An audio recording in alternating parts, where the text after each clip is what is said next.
Welcome to the Dr. Zwig Show, where I show you how bad states of mind and difficult life issues aren't pathological, but rather signs of personal growth trying to happen. All right, let's get into it.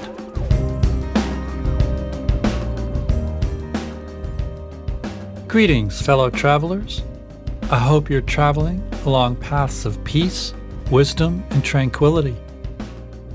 And if not, it's all right, because everything is trying to point you toward the promised land. Doesn't matter if it's a dance or a fight, it's all the same.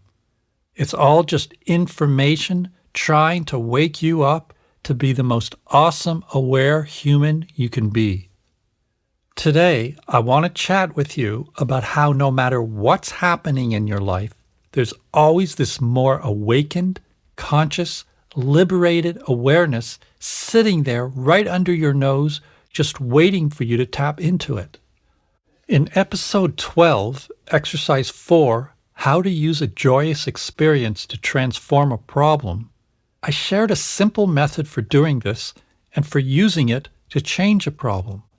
It involved reaccessing a high, positive state of mind you've experienced in the past and applying it to a problem in the present.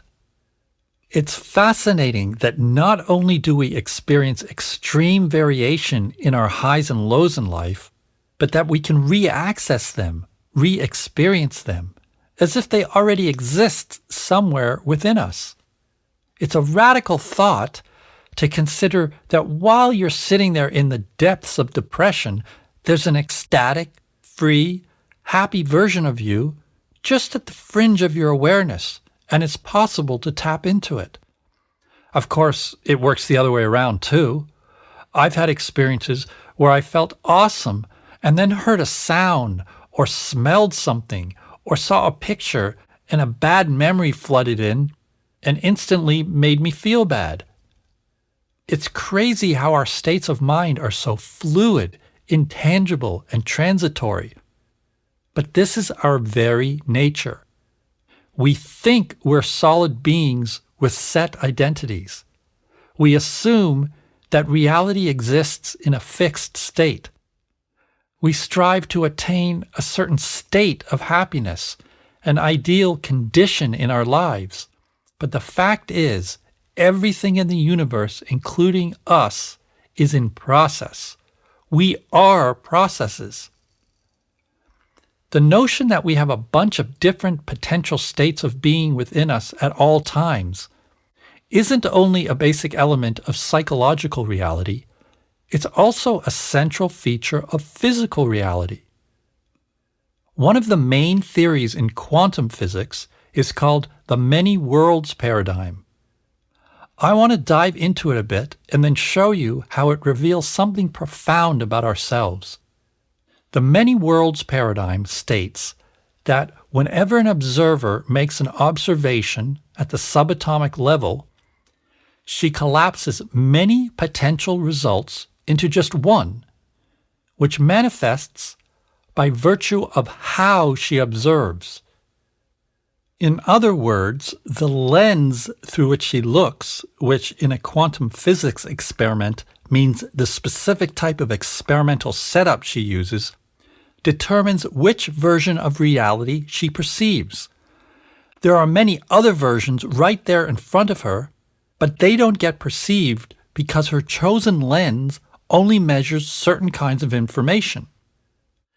Now, by versions of reality, I don't mean different interpretations of the same thing. I mean that what gets observed actually changes depending on how you look at it. In physics, they say this in a fancy way. What is observed has no properties independent of the observer. The very act of observation determines what gets observed. It's similar to the basic problem in psychological research, which is that people behave differently when they're being observed. Before quantum physics was developed, nature was thought to be something you can study without influencing it by the act of observing. And this is still true in the everyday visible world. But quantum physics studies the invisible world of atoms. And when you get down to this core level of the universe, nature exists only as a relationship process with an observer. There's no set of pre-existing facts that can be detected. There's only nature exposed to one's method of questioning. For example, one of the central questions in physics has always been, what is light? It's an important question because without light, we don't see the world. In the early 1900s, quantum physicists made a shocking discovery. If they set up their experiments in one way, light behaved as if it's made of tiny particles called photons. But if they changed their setup, light behaved as if it's made of waves, like ocean waves, but made of light. The problem with this is that a particle is a defined object that occupies a specific region of space, whereas a wave is a fluid pattern that spreads out. How can light be these two totally opposite things? How can something be a definite object, located in a definite position, and simultaneously be spread out all over the place? It makes no sense, right? Well, that's only if your paradigm is one in which the observer and the observed are independent of each other. Once you understand that the observer and the observed are entangled in an interdependent system, you begin to see how different ways of perceiving create different results. In the old physics that predated quantum physics, something couldn't be two different things at once and couldn't be explained by two different mathematical formulas.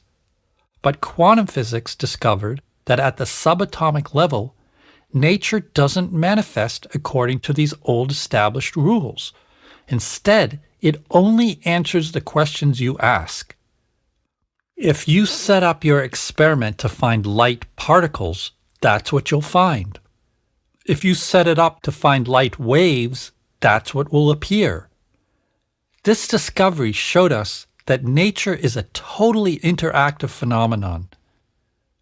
Applied to you and me, this means that we have within us many different realities, different ways of perceiving life, different ways of being, different selves, and the one that manifests in a given moment is determined by how we observe, meaning how we perceive ourselves, others, and life. Our perceptions are governed by how we use and don't use our awareness. Your moods and problems aren't fixed things that exist independent from the way your consciousness is oriented. You're always in a fluid process that can go in many potential directions, ranging from ecstatic to depressed, relaxed to anxious, creative to bored, and so on. It's all there in you all the time. If you feel a lack of meaning in your life, there's another part of you that's in touch with a deep meaning. If you're lonely, there's another part of you that isn't lonely, and in fact thrives on being alone. Your opposites are alive and well. Of course, the obvious question arises as to where all your other realities, ways of being, inner selves, and perceptions go when you as the perceiver collapse all the options into just one. In the many worlds paradigm, the other realities still exist, but in parallel universes. Yup, it sounds like science fiction, but it's actually hardcore science. And guess what? Our psyches also have parallel universes. Every moment your awareness focuses in a certain way, you unconsciously choose one of your many selves with its specific way of perceiving things and repress the others. But where do they go? Into a parallel universe in your psyche. In other words, into your subconscious. They're still there, but you aren't aware they exist in the moment. In physics, you can't travel into a parallel universe because to do so, you'd have to travel through what's called a wormhole, and its physical conditions would instantly kill you. But You can travel into a parallel universe in your psyche, and you won't die. You can do this by exploring and amplifying the signals you receive from these parallel worlds, meaning your subconscious, and processing them. These signals range from everyday problems like pain, accidents, conflict, and bad states of mind to awesomely uplifting, creative, liberating experiences that feel like they come from who knows where. The gods, the sun, the moon. Well, they come from these parallel worlds in your psyche. In fact, this is what your subconscious is. It's where all your unconscious parallel perceptions reside. It contains the whole unrealized, big, wide world of you. All your unknown potential in its awesome and sometimes ugly glory. In the exercise, we focused on a problem you're having and accessed one of your inner parallel worlds where your past positive state of mind was still alive and well. When I show you how to process your problems from scratch, you'll see that these other worlds, other ways of perceiving and being, and other identities are there for you to discover. They're not given to you by me or anyone else. Re-accessing a joyous state of mind is a pretty general direction, but it's still a direction I gave you. That's because it's a beginner's exercise. When you learn to actually process a problem, a new way of being will show itself to you organically. This is very different from most other approaches to healing and growth, which actually tell you what state of mind to get into. They're prescriptive. My approach is descriptive. Instead of prescribing a way of thinking, feeling, and behaving, I focus on your unique experience of an issue and use your description of that experience as the starting point and guidance system. Within your problem lies its own solution. But to train your processing skills, it's helpful at the start to be given some ideas of where to go. So that's what we did in the exercise. Later, you'll find that the answers, directions, and changes are within you, and you won't need someone else to tell you what state of mind to get into. Now, why did I have you focus on a joyous experience? Why not an experience of feeling powerful or creative or at peace? These would have worked too, but joy is at the core of all of them. It's a fundamental feeling you get when you're in conscious sync with your process. Notice I said conscious sync, not just sync. That's because there's also an unconscious version of joy. Sometimes it's hard to choose the right words because everyone interprets them differently, but what I'm referring to here is more aptly called pleasure. Now, don't get me wrong, pleasure rocks. Go for it, totally. But it tends to work at a basic physical level. So you have to be careful, because if you overdo it, it can take you under and wreck your life. You know, like if you eat too much or shoot too much heroin or gamble all your money away. Pleasure has an addictive quality to it. That's because it's really only the seed for something else, something more evolved and conscious, namely joy.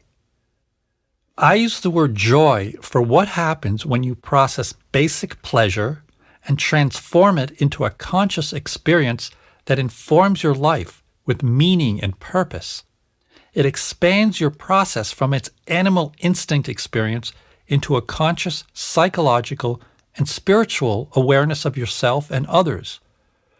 Joy is an unfolding process and doesn't get tiring, whereas pleasure can eventually get old and, as I said, mess you up.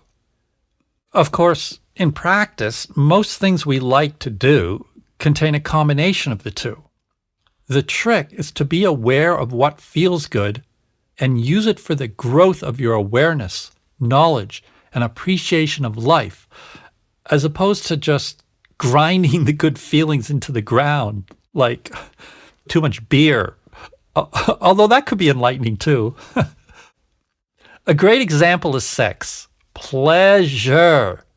But even the most pleasurable sex can become mundane over time if it doesn't lead to exquisite joy through connection or love or spirituality or something that awakens you and the other person in some way. Okay, so we got pleasure and joy, kissing cousins. But why do they even exist? If you're a biologist, you'd say they exist for the continuation of the species. But why should the species continue? Who says it has to keep going? And why are there so many other forms of pleasure and joy besides having sex? You can have the most awesomely ecstatic experiences through having fun, working, chilling, playing music, dancing, reading, writing, traveling, relating to someone. There are tons of ways.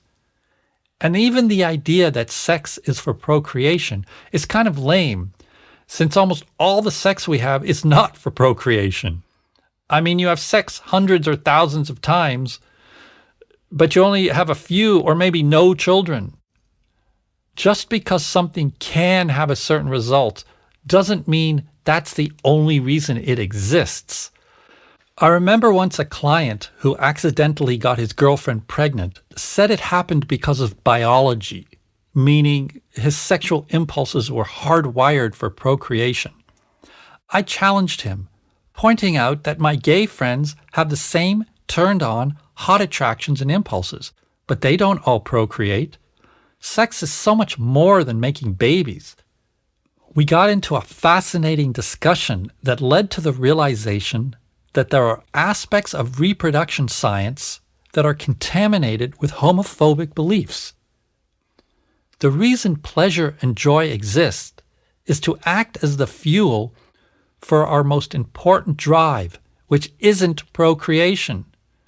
The impulse to breathe, eat, fight or flee, and have sex are basic instincts that preserve life so that we can pursue evolution's real goal, which is...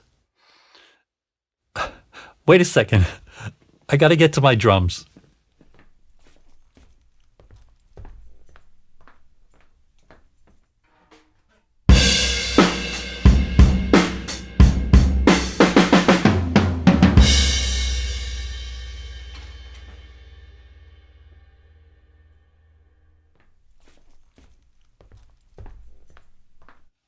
Enlightenment. We're all driven toward it, whether we know it or not. Call it what you want. Consciousness, awareness, freedom, liberation, knowledge, love, power, transcendence, or rock and roll. Whatever you're driven to do has an explicit or implicit goal of growth, expansion, and creation. This is why striving after happiness is a losing battle. True happiness happens when you connect with your drive to evolve. Unhappiness happens when you feel disconnected from this drive. The way to connect with it is through joy. It acts as your guidance system in life. Its fuel is desire, and like joy, there are two kinds: conscious and unconscious. Your unconscious desires can get you going toward joy, but they won't get you there if you're stuck at the level of pleasure. Making your desires conscious, meaning discovering what you actually need versus what your impulses just grab at, is the route to finding joy, which is the road to enlightenment. But before getting into how to cultivate your conscious drive toward enlightenment by processing your desires, I should say something about the concept of enlightenment itself. When Westerners use the term enlightenment, they might mean the Age of Enlightenment, which was the Renaissance period between the 14th and 17th centuries, when all the mind-blowing classical philosophers and scientists brought the world out of its medieval unconsciousness. But if you're into personal growth and are familiar with Eastern spiritual traditions, you know that enlightenment refers to awakened consciousness. It's a translation of several Buddhist terms like bodhi, nirvana, kensho, and satori. In Hinduism, the term is moksha. These are intuitive terms that denote things like wisdom, detachment, freedom from suffering, knowledge, consciousness, and so on. The problem with these definitions is that they make it sound like enlightenment is a state of mind. It's not. It's not a fixed condition one reaches one day. It's a process, a never-ending journey of awakening to the mysteries of life. I always cringe when I see a subculture with a guru-type figure who has, quote, reached enlightenment, like he's finally arrived in New York. It's absurd. Life just doesn't work that way. And it especially doesn't work by someone suddenly becoming enlightened, like the old classic tales.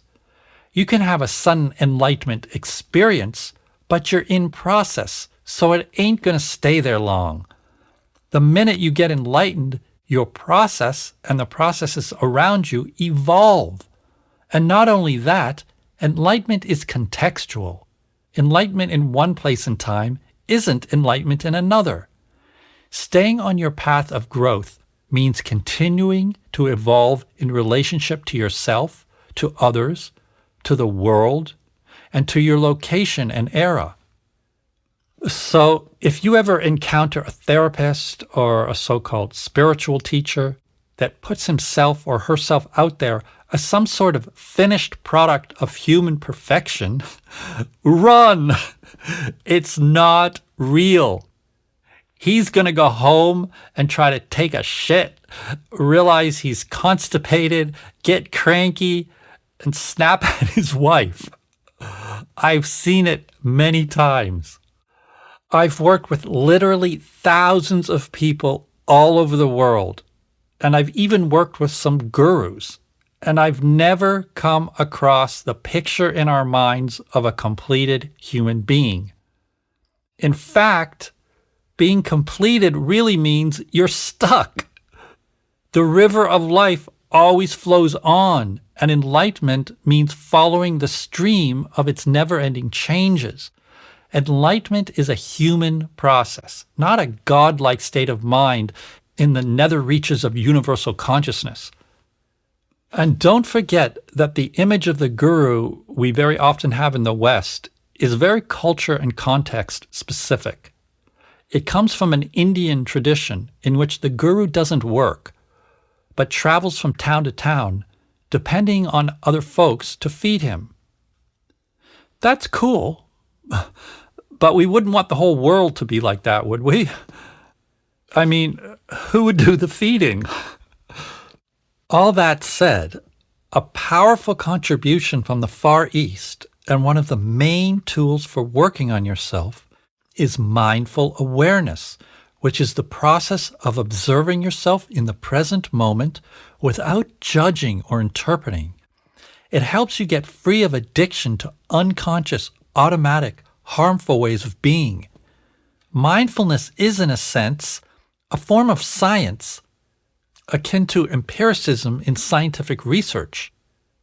Scientific knowledge accumulates through observation, measurement, and prediction. Things you can actually experience in real life. It rejects all forms of conjecture, opinion, and belief. At least good science does. There's always the potential for subjective agendas to contaminate science, but the goal is to stick to objective observation. Similarly, observing yourself and describing what you observe with as little interpretation and judgment as possible is the beginning to being objective about yourself. So how does mindfulness help us navigate conscious versus unconscious desire and joy so we can move forward in the process of enlightenment? Well, if you use mindfulness as your sole method of working on yourself, you won't get too far. I mean, you'll feel somewhat better, You'll attain a more equanimous state of mind and feel less entangled in your problems, but you won't transform unconscious processes into conscious ones. Why? Because simply observing yourself detaches you from your desires and sort of pathologizes them. The old Eastern idea is that desire is a lower form of consciousness and detachment from this is a higher form of consciousness. But this is incorrect.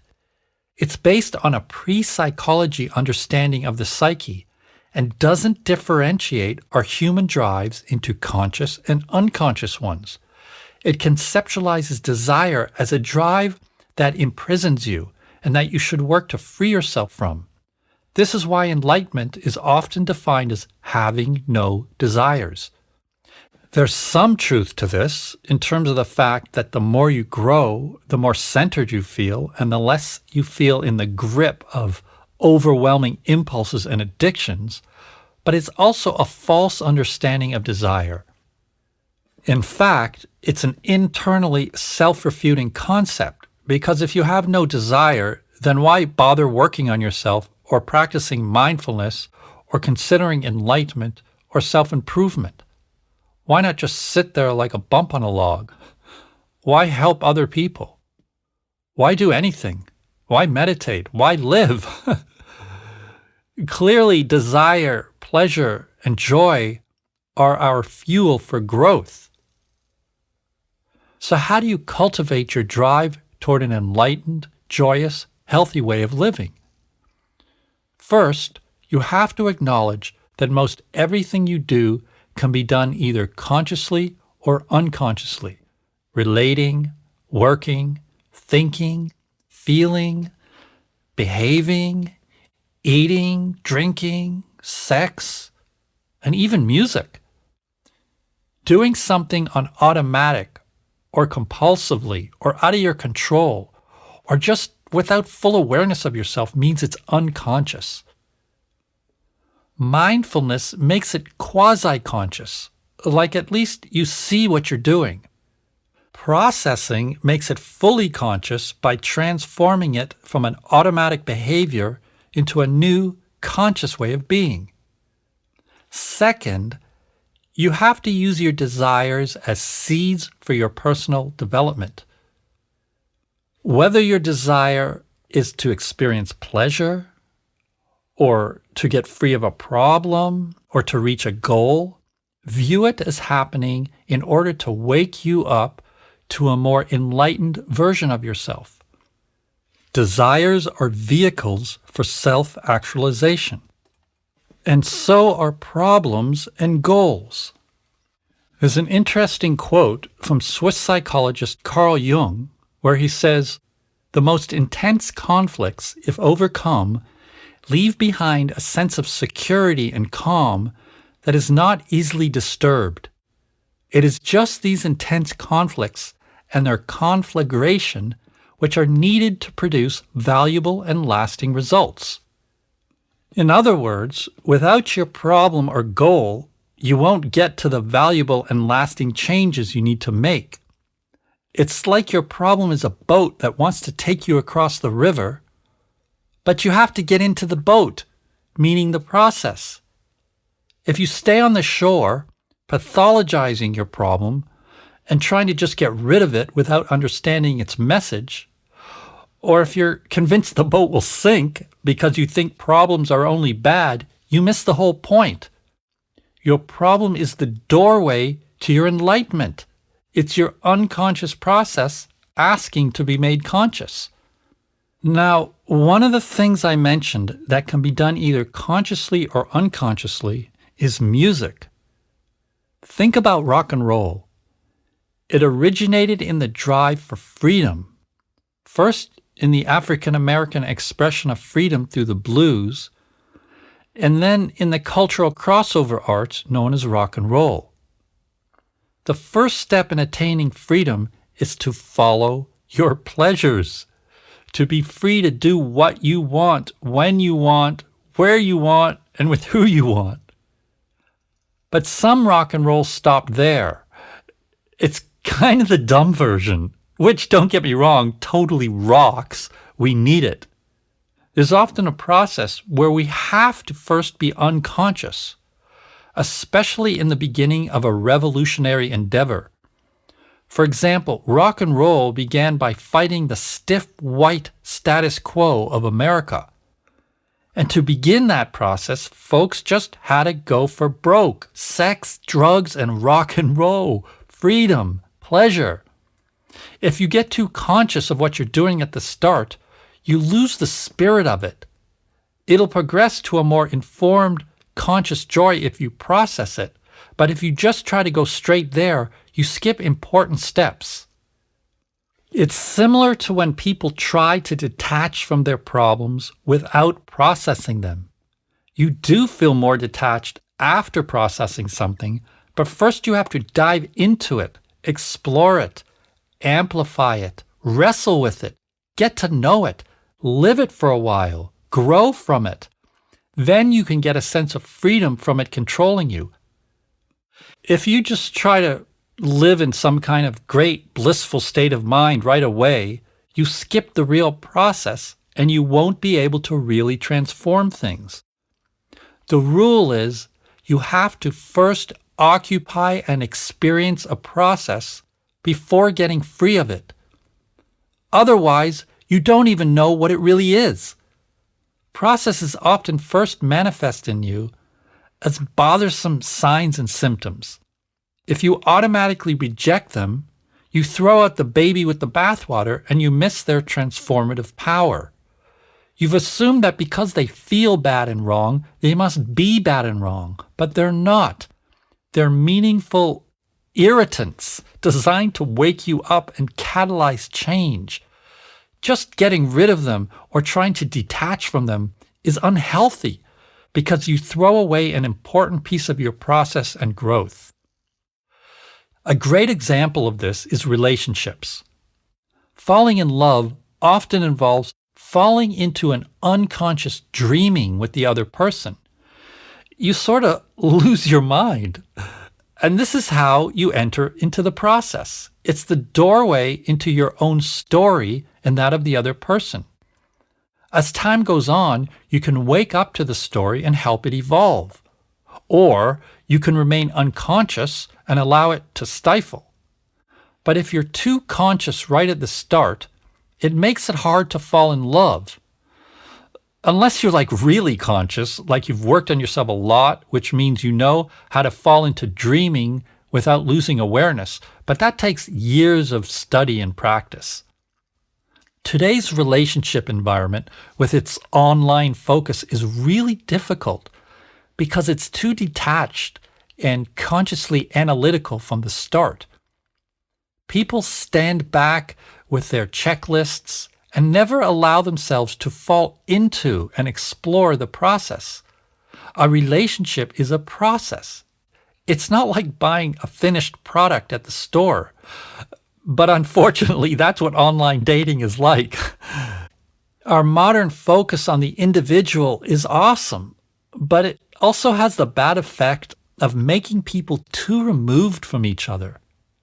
The feeling of not wanting to settle for the wrong relationship can become an inability to actually have a relationship, because you can't have one if you can't let go and let things happen for a while. A relationship is a process you have to dive into. You can pussyfoot as much as you want, dance around the outside, convince yourself you have high standards and all that, but you can't skip the groundwork where you jump in and roll around in the mud and see what happens. There's another great quote from Carl Jung where he says, "The meeting of two personalities is like the contact of two chemical substances. If there's any reaction, both are transformed." In other words, don't approach a relationship only in terms of finding someone who fits perfectly with who you think you are. Sure, compatibility is important, but the whole point of a relationship is that it's meant to transform you in some way, and you can't predict what this will look like. It's the same as processing a problem. You can't predict what you're going to learn. In both cases, you have to take the leap at some point and see where it goes. I like how rock and roll, well, some of it, follow this process of diving into something and following its evolution. Instead of stopping at sex, drugs, and rock and roll, the art evolved into joy and awareness through spiritual exploration and social activism. It became what art is truly meant to be, which is a challenge to the status quo of the individual and of society. Of course, more recently, a lot of it got watered down, analyzed, sanitized, marketized, like the original spirit got killed and replaced with formulaic entertainment. But hey, everything's a process. It'll change again. The point is that everything happening in your life contains a higher calling, and your joy can lead you there if you use it to grow. Enlightenment means continually making your desires conscious and connecting them with the big picture of your life, the world, and the universe. Desire often starts at the lowest level of pure pleasure, but you can process it to discover conscious joy and healing. When you feel like everything's gone to shit and you have no joy in your life, remember that your joy is still there in a parallel world in your psyche, often disguised as a problem, and it's just waiting for you to connect with it. One of joy's basic expressions is love. And I wrote a song and made a few videos, a music video and a live concert video called Everybody Love. It's about embracing diversity, not only in the world, but in yourself too. When you form your identity, you tend to marginalize certain parts of yourself, and in the process, you become one-sided. These marginalized parts don't just disappear, they express themselves as problems calling out for your attention. In fact, every problem you experience is an expression of a marginalized part of yourself. Everybody Love applies this idea to the marginalized and oppressed peoples of the world, and also to each of us having the courage to explore and process the foreign, unfamiliar, little-known parts of ourselves. The videos are already on my YouTube page, but I recently came across the demo for the song and made a lyric video for it. Tune in this Friday, November 13th for the release. The lyric video will be on my YouTube channel, and you can stream the demo version of the song on Spotify or wherever you listen to music. Here's a sneak preview.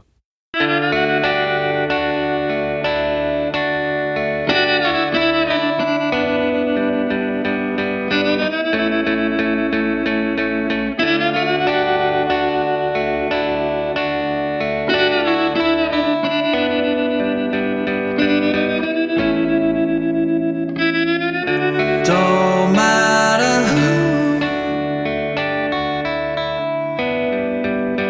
you are, don't matter where you are,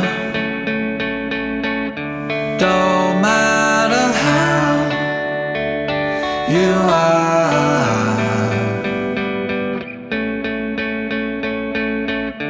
Don't matter why you are, 'cause in the eyes of everything, in the eyes of everything,